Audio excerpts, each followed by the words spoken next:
Bienvenidos a una nueva emisión de Cadena Nacional. Ustedes se preguntarán, ¿qué hago yo aquí y dónde está Victoria? Victoria se tomó unos días y yo la estoy reemplazando. Y si ustedes se preguntan, además, ¿por qué yo? Les digo de inmediato que se tienen que preguntar antes, ¿qué hace Florcita Motuda en el Congreso? Esto da lo mismo. Y para partir nuestro programa tenemos a una persona que sí sabe de política, porque la estudia desde la academia y nos va a explicar lo que está pasando en el país. Con ustedes, Marco Moreno, quien viene a ser el director de la Escuela de Gobierno y Comunicaciones de la Universidad Central. ¿Qué tal, Marco? ¿Cómo estás? Hola, Pablo, ¿cómo estás? Buenas noches. Bien. Marco, antes que nada, me encantaría entender de qué se trata una escuela de gobierno a la que supongo no fueron ninguno de los políticos que tenemos en este minuto dando vuelta por el Congreso, ni por la moneda, ni menos por el segundo piso. Qué buena es tu intuición, Pablo, porque justamente gobernar es una tarea cada vez más compleja y la pregunta es si para gobernar se requiere arte o se requiere ciencia. Nosotros creemos que no basta solo con el arte, sino que se requiere una dosis importante de conocimiento, de ciencia, ¿no? Y existen unas ciencias para gobernar, entre ellas la ciencia política, la ciencia de la comunicación, la ciencia de la administración pública, que son las ciencias que nosotros cultivamos, porque creemos que los gobernantes tienen un serio déficit de capacidad de gobierno. Creemos que es fundamental la formación en estos temas, ¿no? Una formación horizontal que normalmente nuestros gobernantes, no solamente en Chile, sino que en el mundo, en América Latina, no reciben. Un arquitecto, un ingeniero, un abogado, no tiene formación en estos temas. Y creemos que nosotros que es fundamental que pueda tenerla para poder enfrentar de mejor manera el complejo desafío de gobernar. Ya, yo me imagino que uno estudia en la escuela de gobierno distintos, desde la polis griega en adelante, distintos sistemas de gobierno, se analiza la historia, se intenta aprender de los errores, pero en un mundo tan cambiante, en que hoy en día la manera en que se estructura la política en Chile, por ejemplo, no tiene nada que ver con lo que hemos visto antes, ¿de qué sirve ese background? ¿De qué manera tú lo aplicas? ¿O de qué manera ustedes se van poniendo al día con los nuevos problemas, con las nuevas maneras de gobernar, con las nuevas maneras de participar de la gente? Bueno, yo creo que efectivamente hoy día gobernar, como te decía antes, es una tarea compleja y los problemas complejos no sirve en checarle soluciones simples. Lo que pasa normalmente es que los gobernantes creen que a problemas complejos hay que ¿no es cierto?, desarrollar soluciones simples. Muy por el contrario, los problemas complejos requieren respuestas complejas. ¿Cómo resuelves tú, por ejemplo, el tema de la pandemia, ¿no? ¿Cómo resuelves tú el problema de una crisis social o económica? No lo puedes resolver con una sola medida, ¿no? Se requiere de un abordaje mucho más amplio, interdisciplinario, con distintas herramientas, distintos enfoques que te permitan entender la complejidad del problema. Uno se impresiona mucho que llega gente por la vía democrática a gobernar, llegan al Congreso y que traen sus pergaminos con respecto a su relación con sus representados, con la gente que votó por ellos, pero no necesariamente tienen el conocimiento de cómo se hace la política. Y de la misma manera estamos pensando en la Asamblea Constituyente, quiénes van a llegar y qué tanto van a manejar de la realidad para poder participar de manera de aportar y entender lo que se está discutiendo. ¿Tú crees que hay alguna manera de preparar a esa gente? ¿Que hay alguna manera Dale. Yo creo que hay que hacer un proceso de apresto importante, como te decía antes, con quienes van a asumir posiciones en los futuros gobiernos, pero también en quienes van a desempeñar un rol como delegado a la Asamblea, ¿no es cierto?, constitucional, si esta se impone el próximo 25 de octubre, ¿no? Recordemos que son dos fórmulas, la mixta y la constitucional. Supongamos que el 100% van a ser electos y por lo tanto debiéramos apoyar ese proceso la universidad en la que yo trabajo, la Universidad Central, pero también el resto de las universidades, el resto de las instituciones para poder formar de mejor manera a quienes van a tener, ¿no es cierto?, una tarea muy importante, que es redactar una constitución. ¿Sabes qué? Te quiero proponer un negocio. Así como inventaron esa figura tan linda de las clases de ética, debiéramos inventar las clases de gobierno. Te mandamos a todos los que no están ni ahí con estudiar. Yo nombraba a Florcita Motuda antes, que dice que a él no le interesa leer las leyes, que él funciona de otra parte. Pero además, así quizás nos podemos saltar también las acusaciones constitucionales. Así como existen los cursos de ética, mandar a la gente a cursos de gobierno. Y así se te llenan tus aulas, entra platita. ¿Ah? ¿No estaría mal o no? estaría mal, te acepto el negocio, podemos hacerlo en conjunto y con mucho gusto podemos... Hoy te voy a comunicar con Rápidamente. nuestro jefe que cierra cualquier negocio. Bueno, y estamos hablando de las acusaciones constitucionales que se han convertido en un arma de la política que justamente no conocíamos antes. Antes conocíamos otra manera de intervenir el gobierno cuando no te gustaban las cosas que pasaban. Y la acusación constitucional contra Mañalich se cayó. Se cayó por 3 votos. ¿Qué te parece? ¿Cómo crees que queda el gobierno si la ayuda en algo y cómo queda la oposición después de este resultado? Bueno, efectivamente, este gobierno ya lleva 9 acusaciones constitucionales, digamos, desde el retorno a la democracia, Pablo, son Perdón, casi 29. hagamos un recuento histórico porque yo siento que es una novedad el uso. 9 acusaciones.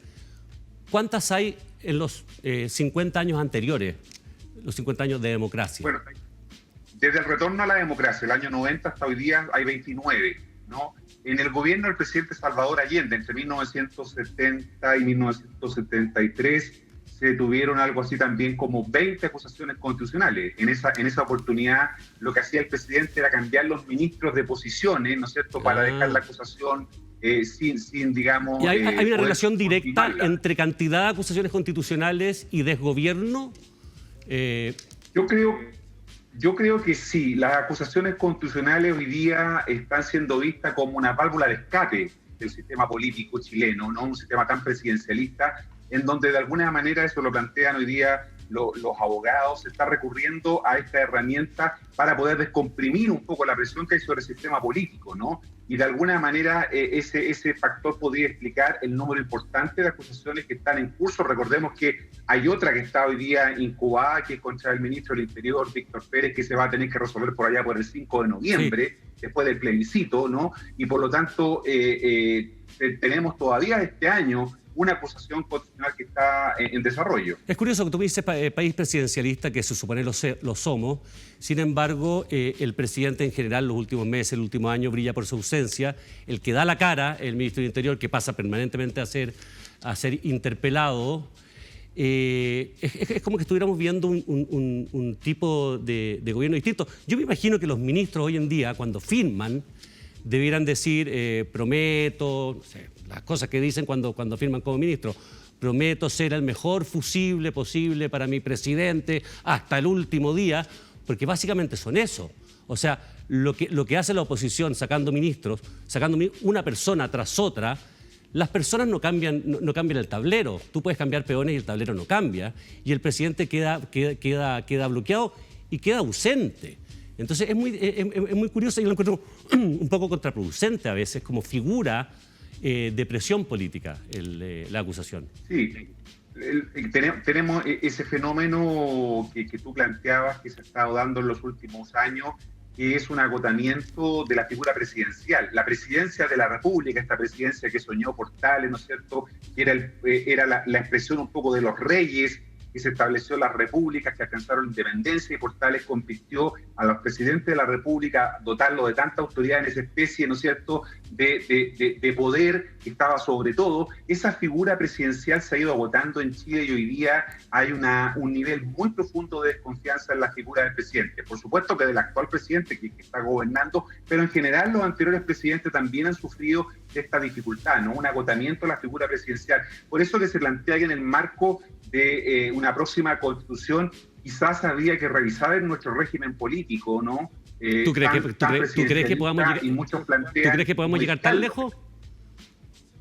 Bueno, hay una fórmula que algunos han planteado de un semipresidencialismo, semiparlamentarismo. Recordemos que en Chile tuvimos una mala experiencia también de parlamentarismo a comienzos del siglo XIX, ¿no? Se distorsionó un poco esa figura de parlamentarismo que tuvimos en Chile. Nosotros no tenemos una tradición en América Latina parlamentaria, tenemos una tradición presidencialista, ¿no? Igual que en Estados Unidos, por ejemplo, pero habría que pensar en un modelo mixto. Muchos plantean el modelo francés, ¿no es cierto?, como una opción, el semipresidencialismo francés, como una opción que podríamos mirar más detenidamente en el próximo proceso constituyente.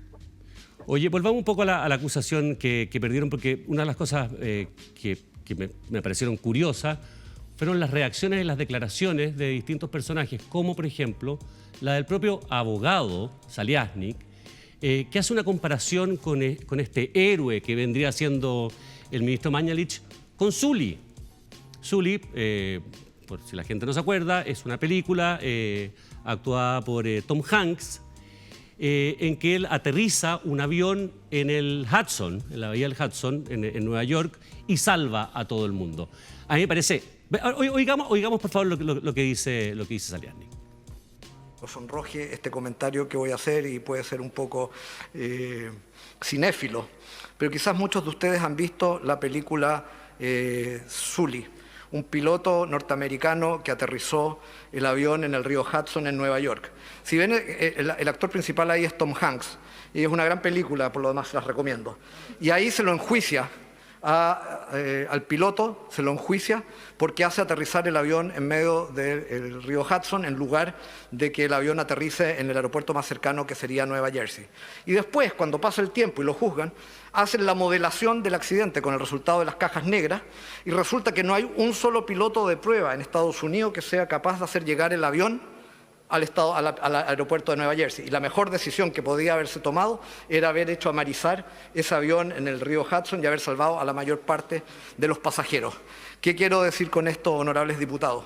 Es muy difícil de enjuiciar en medio de la incertidumbre y más difícil de enjuiciar y del desconocimiento, pero más difícil enjuiciar en medio de la pandemia, sin retrospectiva, sin perspectiva.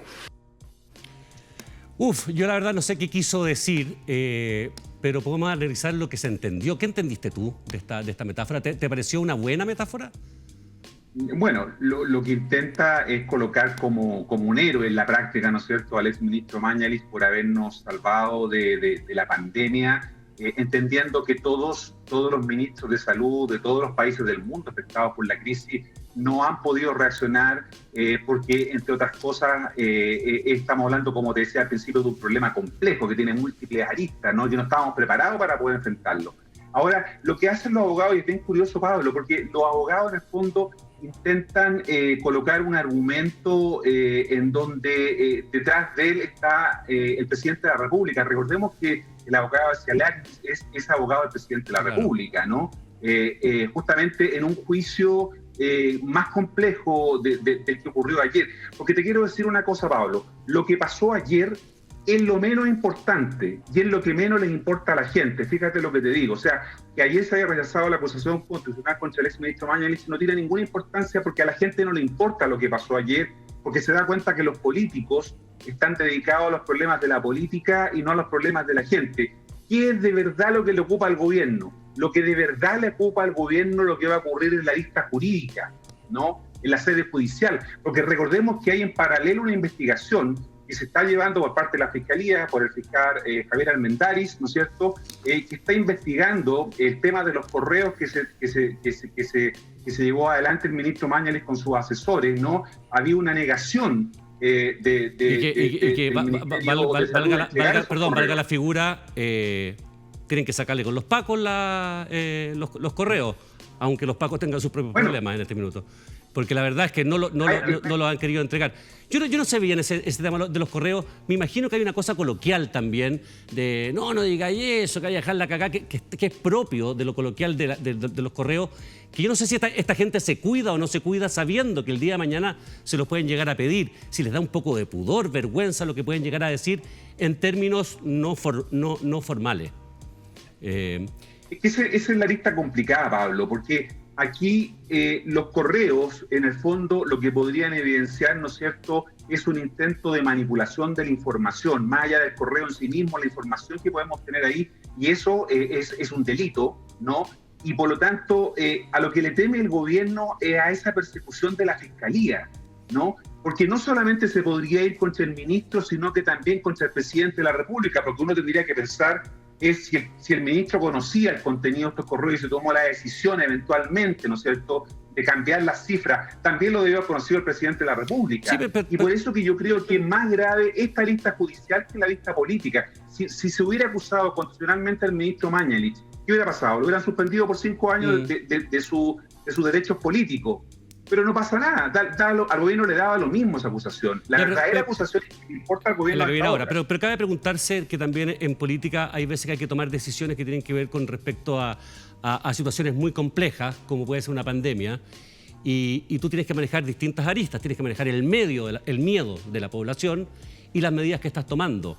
Y hay veces en que tirar a rajatabla la información tal cual es, con toda su crudeza, puede producir efectos contradictorios. No puede ser también que sea parte natural.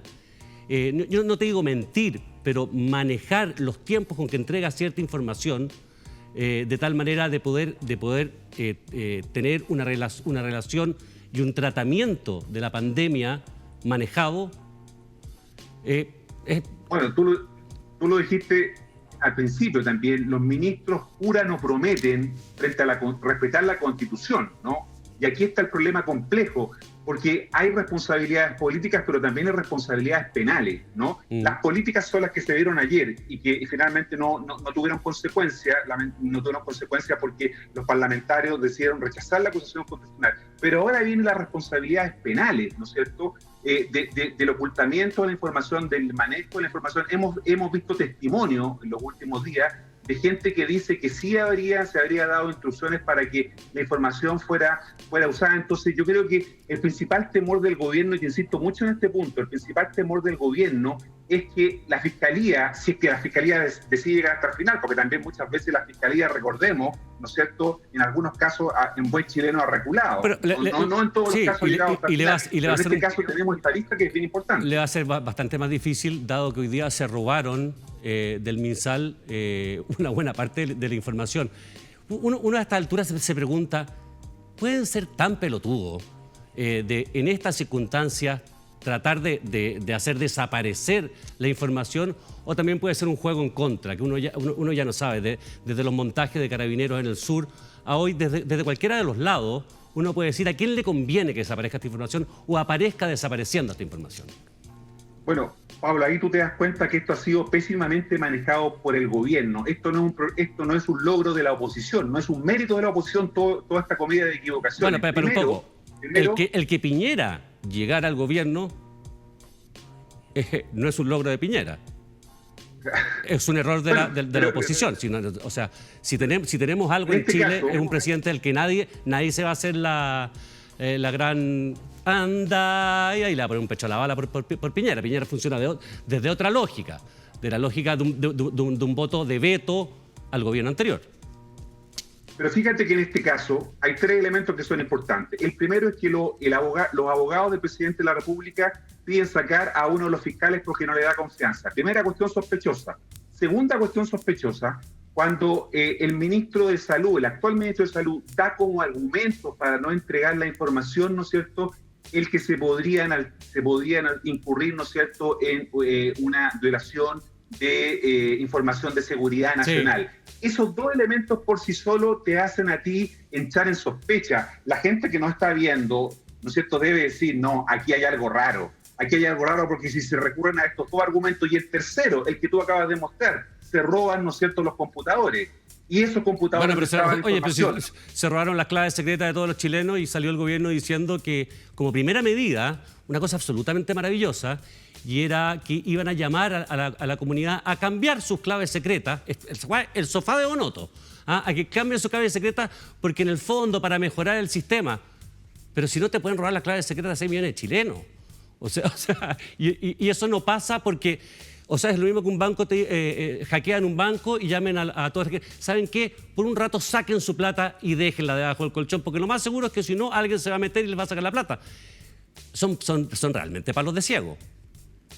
Sí, y eso te da cuenta de un déficit de capacidad para poder gobernar. Podríamos entender que el hackeo, ¿no es cierto?, de las cuentas del registro civil tiene que ver con un tema, ¿no es cierto?, de piratería, de hackers internacionales, pero en el tema que estamos comentando ahora, claramente es una estrategia del gobierno la que fracasa y que instala, como te digo, la sospecha, como diría Bombo Fica, ¿no es cierto? Aquí es muy sospechoso lo que está pasando. Pero y a propósito resulta que todos estos elementos te llevan a buscar, ¿no es cierto?, sacar del centro el tema y la preocupación sobre los correos electrónicos. Ya, y a propósito de estrategias y de desviar la atención, tenemos un presidente que está desaparecido, como los mineros, hasta que hasta que aparece hoy día celebrando los 10 años del famoso papelito.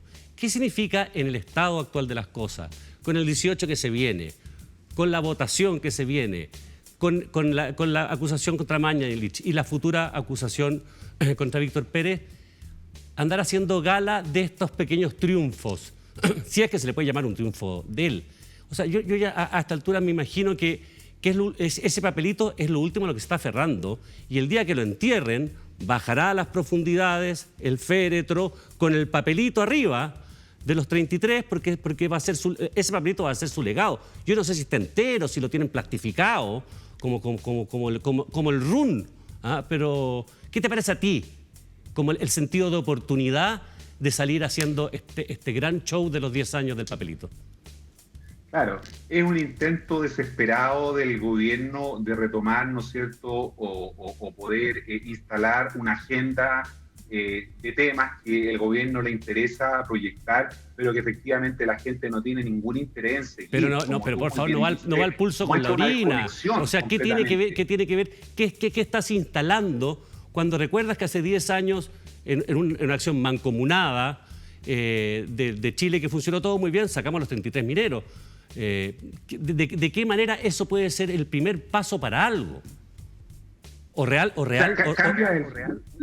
Lo que busca es cambiar el foco de la conversación, por 5 minutos. Que no se converse sobre estos otros temas, sino que se centre la conversación, por ejemplo, en hablar del rescate de los mineros. A eso me refiero con el intento de manejar la agenda, pero que no tiene ningún éxito. O sea, a lo más la gente, ¿no es cierto?, se va a reír de este intento burdo de colocar en la agenda. Yo creo que Piñera, que no tiene ninguna relevancia. Piñera cuando se vaya a ir en la cápsula, porque la verdad no le va a quedar otra. Oye, a propósito de los dichos, yo con respecto a lo que hablábamos antes de Zuli, o sea, el ejemplo de Zuli, borracho Zuli, que de cada 30 amarizajes 29 se matan todos. Yo no sé si el mejor, y después salió condenado incluso salvándolo. La verdad es que yo no sé si lo encuentro un buen ejemplo. O sea, si quieres citar a Tom Hanks, mejor cítalo, no sé, en El Náufrago, porque le va quedando un amigo que vendría siendo como Wilson. O si quieres citar una película de aviones, a mí me parece más interesante la de Denzel Washington, que hizo aterrizar un avión al revés. Porque si algo anda este gobierno es al revés, y era igual de borracho. Entonces, la verdad que le funcionaba igual. Pero hay una declaración distinta que también me impresionó mucho y que fue de Carol Cariola, que dice, sí, bueno, no siempre se gana, aquí la verdad no es fácil, pero ustedes tienen que entender que hay mucho político de izquierda que tiene familiares en el gobierno. Mira, por favor, el titular. Cariola asegura que varios diputados de oposición que no lo apoyaron tienen familiares en el gobierno. Por favor, explícame qué manera de gobernar o de funcionar es esta que los familiares de la oposición en el gobierno logran revertir el resultado de una votación. ¿O es un voladero de luces? Bueno, diríamos en buen chileno, un combo maletero, ¿no? Porque en el fondo eso tiene nombre y apellido. El diputado Toá, que se abstuvo, ¿no es cierto? El argumento que se plantea para la abstención sería que su hijo perdieron por tres votos, no por uno. Claro, pero ese es uno. Y el otro tema, ¿no es cierto?, es que los diputados Silver y la diputada, ¿no es cierto?, por Loreto Carvajal, el nombre, serían amigos del abogado Sagliasni, y por lo tanto eso también había jugado Loreto Carvajal. Entonces, lo único que faltaba es que saliera el Guatón Correa, que ese sí que tiene manos y amigos en todas partes. Sí, es el que verdaderamente gobierna. Hay dos personas que gobiernan en Chile: Ponce Lerú y Correa. Pero por eso te digo, eso confirma esta idea que te comentaba de que a la gente de verdad no le asigna mucha importancia a ese show que se produjo en el Congreso, ¿no? Te lo digo sinceramente, la gente no le asigna ninguna importancia porque se da cuenta que ese es el juego de la política, es el juego de los políticos, se entretienen en eso, pero no se preocupan de los problemas reales de la gente, ¿no? Por eso que la gente dice, bueno, esperemos a ver qué es lo que hace la Fiscalía. A lo mejor la Fiscalía es más efectiva que el Parlamento en relación con la situación del exministro Mañalich. Oye, para terminar, me gustaría que nos dijeras, tú, por ejemplo, desde tu perspectiva, ¿apoyas la violencia o como Tellier va a decir que no vas a decir nunca que no apoya la violencia porque para el gobierno los manifestantes son violentistas? Que es un argumento extrañísimo, porque en el fondo tú no puedes actuar en virtud del lenguaje, de la RAE que ocupan los otros. Porque al tipo, si le preguntan qué come, diría, ah, no, es que yo no como porque si no como guaguas, porque la derecha dice que los comunistas comen guaguas. O sea, no. ¿Qué significa para ti una declaración como esa? ¿Y qué crees que hay que pedirle a las manifestaciones que vienen de aquí adelante? Bueno, yo creo que la expresión del diputado Tellier da cuenta de una sensación que uno ve a veces que es más fácil administrar el descontento, administrar la rabia que administrar el poder, ¿no? Es más fácil decir eso que construir, que buscar solución a los problemas, ¿no? La política es la capacidad de transformación para poder generar soluciones. Y yo siento que hay una renuncia un poco, caer en este facilismo, ¿no es cierto?, de tratar de congraciarse con aquellos que están hoy día movilizados, ¿no es cierto?, a propósito del 18 de octubre, en 4 días más, donde se cumple un año del estallido social, más que de intentar buscar acuerdos. Yo creo que ahí, si bien es cierto, la entrevista tiene un contexto distinto, no tiene que para poder a mí mucha gente me dijo eso, no leíste la entrevista entera, leí el párrafo completo y no dice nada distinto que el titular que puso La Tercera. Nada. Sí, por eso te digo, es más fácil administrar el desencanto que administrar el poder. Y yo creo que esa es la renuncia que están haciendo muchos políticos en torno al tema de la violencia. Yo creo que no se puede ensuciar en este sentido con acciones de violencia una decisión tan importante que vamos a tomar dentro de 12 días, ¿no? Como es el plebiscito. Y creo que acciones como esa o comentarios como eso de alguna manera ponen un grano que puede dificultar en alguna medida, ¿no es cierto?, la participación. Por supuesto que no ayudan y menos desde el Congreso. Muchas gracias, Marco. Y seguimos aquí con el ojo puesto en el futuro, que no sé si una escuela de gobierno pueda decir hacia dónde va. Porque la verdad es que este mundo está cambiando apresuradamente.